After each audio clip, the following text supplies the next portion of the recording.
СИЗО бир тергөө абагына камакка алуу бөгөт чарасы аныкталган экс-депутат Шайырбек Ташиев дале Бишкек шаардык милициясынын убактылуу кармоочу жайында кармалып турганын Ички иштер министрлигинин маалымат кызматынын жетекчиси Султан Макилов 23 июлда Азаттыкка ырастады. Макилов иш боюнча тергөө амалдары дагы деле улантылып, Ташиев суракка алынып жатканын белгилеп, тергөө аяктагандан кийин ал СИЗОго жеткирилерин билдирди. Кемпир абад иши боюнча кармалып, бир канча ай номер 21 мекемеде отуруп чыккан активист Эрлан Декчоро ИИМдин убактылуу кармоочу жайы менен жаза аткаруу мамлекеттик кызматынын тергөө абагынын айырмачылыгын BBC-ге айтып берди. Шайырбек Ташиев Кыргыз нефтегаз ишканасындагы коррупциялык схема боюнча козголгон кылмыш ишинин алкагында кармалган. Тергөөнүн алдын ала маалыматына ылайык, мамлекетке келтирилген зыян 4,1 миллиард сомдон ашат. Шайырбек Ташиев коюлган айып боюнча күнөөсүн мойнуна алганы же четке какканы тууралуу ачык маалымат жок. Анын жакындары, анын ичинде агасы УКМКнын мурдагы төрагасы Камчыбек Ташиев бул маселе боюнча азырынча комментарий бере элек. Кыргызстандын Германиядагы элчиси Өмүрбек Текебаев Бремен шаарында мүшкүл абалда калган студенттер менен жолукту. Немис тарап менен сүйлөшүүлөрдүн жыйынтыгында келишимде көрсөтүлбөгөн бир катар маселелер боюнча оң жыйынтыктарга жетише алганын айтты. Такталгандай, студенттер 28 календардык күнгө гана кепилдик берилген эмгек келишимдерине кол коюшкан экен. Ошого карабастан немис тарап аларга жаңы жумуш орундарын табууга аракет кыларын билдирди. Биз силер тараптабыз. Жакшы десеңер дагы, жаман десеңер дагы силер тараптабыз. Колдон келгенче силердин наказыңарды, өтүнүчүңөрдү аткарганга аракет кылабыз. Мына азыр биз немис компаниясынын өкүлү менен сүйлөштүк, сезим барды, улук барды, биздин диаспоранын жетекчилери барышты, сүйлөштүк. Договорду булар кынтыксыз кылып коюптур. Соттошсок деле мындай уткуда эмеспиз. Кеңештик. Анан мындай дейт бул киши. Эгерде кетебиз деп калсаңар 1 августка чейин 150 евро кош берейин дейт. Бул бир. Экинчиси Улук мырза барып көргөздү, көңөрдүкүн 7 сааттан деп эсептеп койгон экен. Ашча суббота күнү иштегендер ашча иштеп койгонуңарды кайрадан эсептеп, эртең бүрсү күнү толугу менен эсептеп, ошо акча которомун дейт. Анан 150 күнү анан кошумча сааттарды. Кошумча сааттарды. Анан 150 адамдын 30-у документиңер булардын финанс органдарында кабыл алынган эмес экен, жана налог боюнча. Ошол 30-у чечилип калса, бизден көз каранды эмес дейт, аны бийлик органдары чечет дейт. Мен кийин ошол кайрадан эсептеп, ошол алынган налогду Бишкекке Кыргызстанга которуп берем дейт.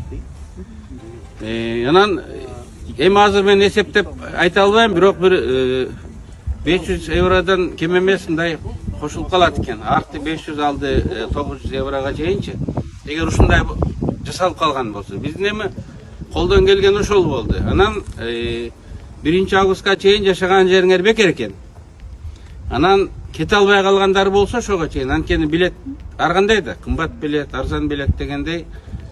Анда канчасына чейин деди, 10 чейин? 5-6 эми билет. 5-6 күн билет алсаңар, ошо билет алганга чейин бул жерде да бекер өзүбүз төлөп турайлык дейт. Жумушу жокто. Жумушу жокто. Анан жок, жумуш таап мен кетем десеңер, документиңерди колуңарга 1-2 күнүн ичинде берем дейт. Эгер өзүңөр мына табылып калсачы, 1-2 күнүн ичинде жасап берем дейт. 30 араңардан 30 адам жумуш тапкан экен, 2 күндөн 4 күнүн ичинде мен документтерин тууралап колдоруна карматтым дейт.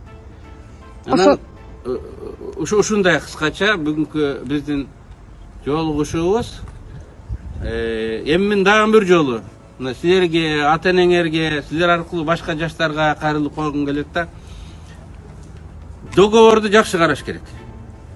Анан эптеп жетип алсак, анан ар жагыдан Кудай айтканы болор деген логика менен бул жакка келбеш. Белгилей кетсек, буга чейин Германияда 150гө чукул кыргыз студент көчөдө калуу коркунучунда турганын Instagram колдонуучусу Медиса Жокиева жарыялады.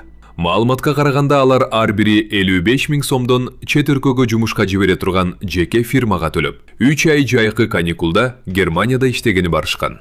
Жеке компания Samara Academy кыздар Германияга баргандан кийин жумушту өздөрү табышы керек деген. Учурда алар качкындар калган жайда калууга мажбур болуп жатышканын айтып, жардам сурашкан.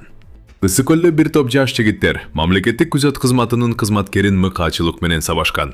Ал кийинчерээк каза болгону айтылууда. Маркумдун улуу агасы президентке кайрылып, ишти жеке көзөмөлүнө алууну суранган. Siz jigitler, jigitler. Vallahi çıkmıyor, sen jigitler.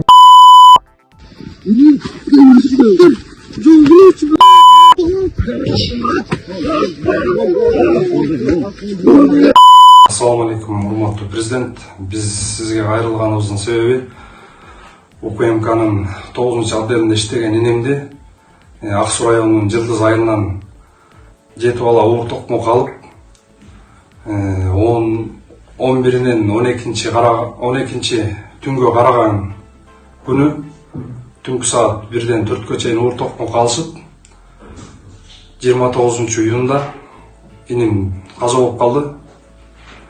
Экспертизага берилген, экспертизанын жыйынтыгы ошону күтүп атабыз, ошону бурмалабай, так текшерип иликтеп, ошону өзүңүз көзөмөлгө алып карап бериңиздерди өтүнөбүз. Мышыктay. Ой, тура. Oldu jantanma. Oldu geçe herhalde. Başbaşı daha bir şey var.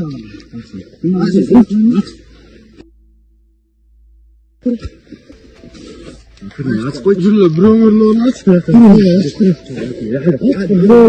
Aç ya. Başına koydum bile.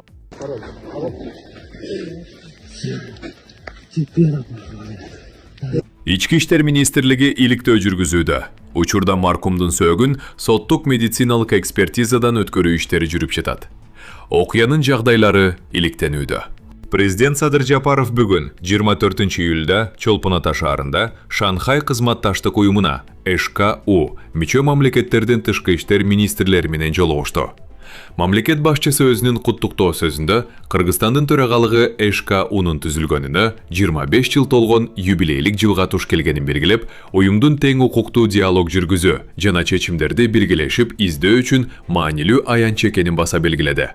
Министрлер эл аралык жана аймактык күн тартибиндеги актуалдуу маселелерди ШКУ мейкиндигинде коопсуздукту жана туруктуулукту камсыз кылууну, соода-экономикалык кызматташтыкты, транспорттук байланышты, энергетиканы, санариптештирүүнү жана маданий-гуманитардык байланыштарды өнүктүрүү маселелерин талкуулашты. Социалдык тармакта наристеге карата зомбулук көрсөтүлүп жаткан видео тараган. Ош шаардык ички иштер башкармалыгынан кабарлашкандай, андагы эркек киши милицияга жеткирилди. Текшерүү иштеринин жүрүшүндө видеодо көрсөтүлгөн жарандар Ош шаарынын тургундары. 1990 жылы туулган ТЖ, анын жубайы 1996 жылы туулган ДА, жана алардын 2020 жылы туулган уулу МУ экендиги аныкталган. Жүргүзүлгөн тергөө аракеттеринин жүрүшүндө социалдык тармакка 2026 жылдын 23 июлунда жарыяланган видеодо чагылдырылган окуя 2023 жылдын 22 декабрында тартылгандыгы такталган. Мындан сырткары учурда жубайлар бирге жашабай тургандыгы аныкталып, жубайы АД милицияга арыз жазуудан баш тарткан.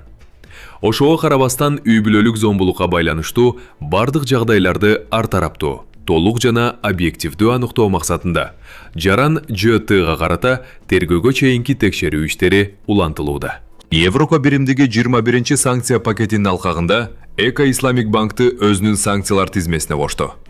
13 августтан баштап европалык операторлорго аны менен кандайдыр бир финансылык бүтүмдөрдү жүргүзүүгө тыюу салынат. Бул евро биримдиктин санкцияларына кабылган кыргыз банктарынын саны 3кө жетти. Чектөөлөр мурда Керемет банк жана Капитал банкка киргизилген. Андан тышкары жаңы санкциялар пакети Бишкекте катталган Нова Проект, Рама Групп жана Шисан компанияларына да тийишелүү. Санкциялар банк системасына же жалпысынан кыргыз экономикасына эмес, белгилүү бир банктарга жана компанияларга тийишелүү.